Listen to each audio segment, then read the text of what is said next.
Mass population of children exploded to the forefront of history from about 1850 to 1915, more or less. This epidemic in America, but around the world. We will take a look at child homelessness, foundlings versus orphans, and what seems to be the likely alternative fates awaiting them and the possible reasons why. Children roamed the streets and developed into gangs. I'm sure you remember the movie, The Gangs of New York. If you didn't see it, I would highly recommend it.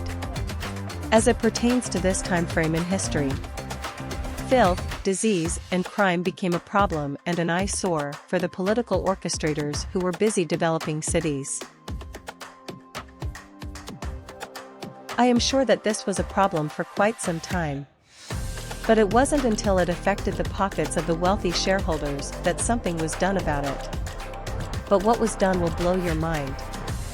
They used their clout, in the realms of their influence, to set up and further spread the reset organizations and secret societies to deal with the overcrowdings of the major cities like New York, London, Moscow, Hong Kong, and Paris. There are too many cities to list. So a plan to care for the infants or redistribute the population came into effect in a massive way. Organizations like the Children's Aid Society, the King's Daughter, and Lend a Hand organization were founded to enact the tremendous job of cleaning the children off the streets of the world.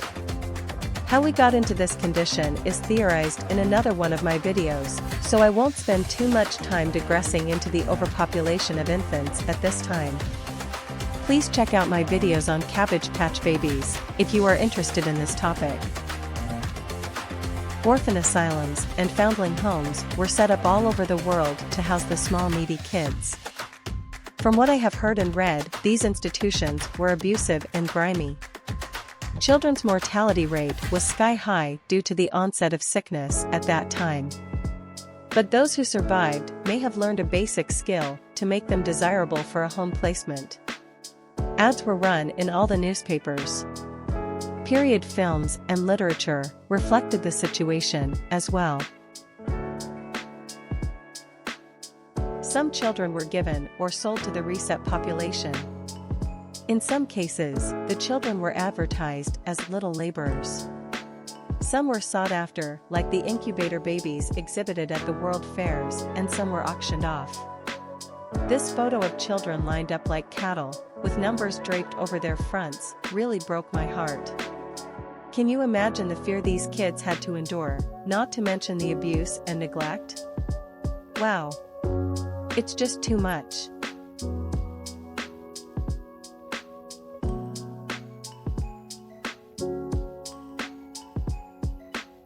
There is a lot going on at this time in history, and it is hard to keep everything straight. Not to mention that I feel everything I ever learned is a lie. But why? Why the lie? If you like ducking down rabbit holes, allowing your mind to open with new ideas, please like and subscribe to my channel.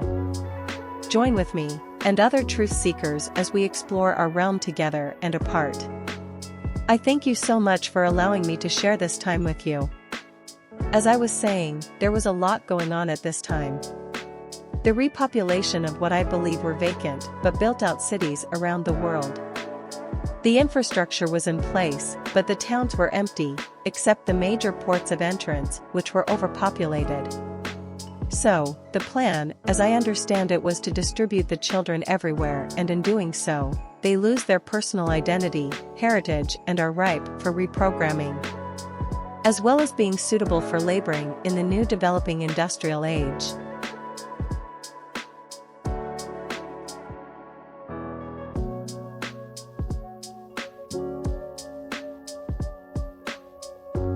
It seems the wheels keep spinning for these little guys and gals. Poor little exhausted baby.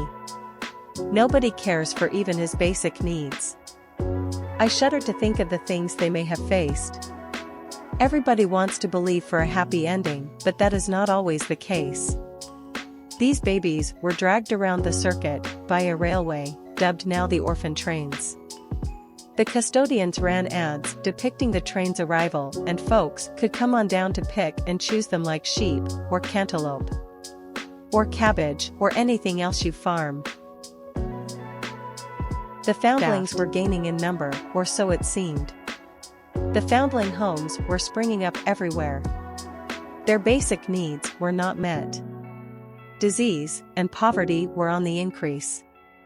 Children were farmed out. Still, these government or church-run establishments were not caring for the children. They call these kids the lost generation. The villages would gather the children, and when they had enough, they would bring them to the foundling homes, and from there, they would be redistributed to other villages or states. The process was worldwide. The world had the old lady in a shoe syndrome.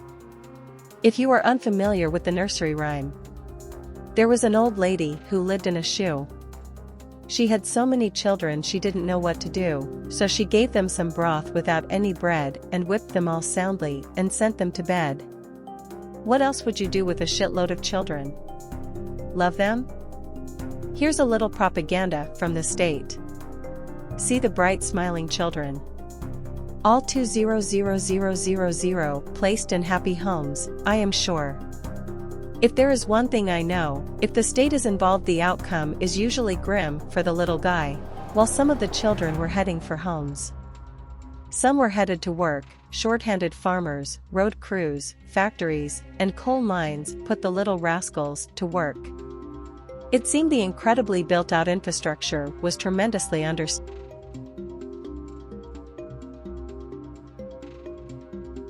The orphan trains took the little wanderers, as they were called, to the farthest reaches of the land. They were put to work on farms and relocated back to cities to fill as hands in the factories, too. I am working on the foundlings' history for my next video.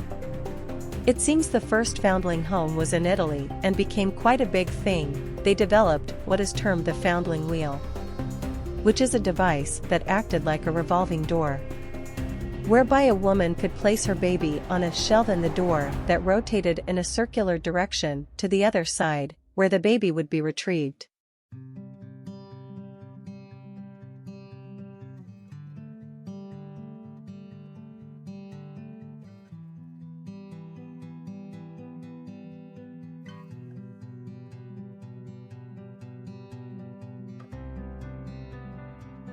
These are some crazy times represented by some crazy photographs. It would seem some history was left out of the books. Now it's up to us to dig deep into the past to find the truth. If you have any idea what is going on here, I would love you to comment in the box below. Until next video, stay safe and speak freely. It's our right.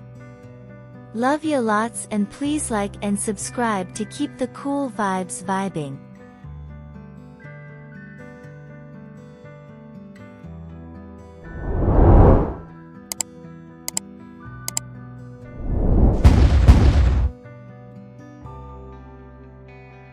The pretty kids are packaged up and sent to designated parties, and the others sent off to labor. It's a sad story and deserves more of my time. I will be looking deeper into the subject. Please subscribe so you don't miss it. Such fascination and mysterious goings-on. Thanks for joining me today. Please leave your thoughts in the comment box below. Peace.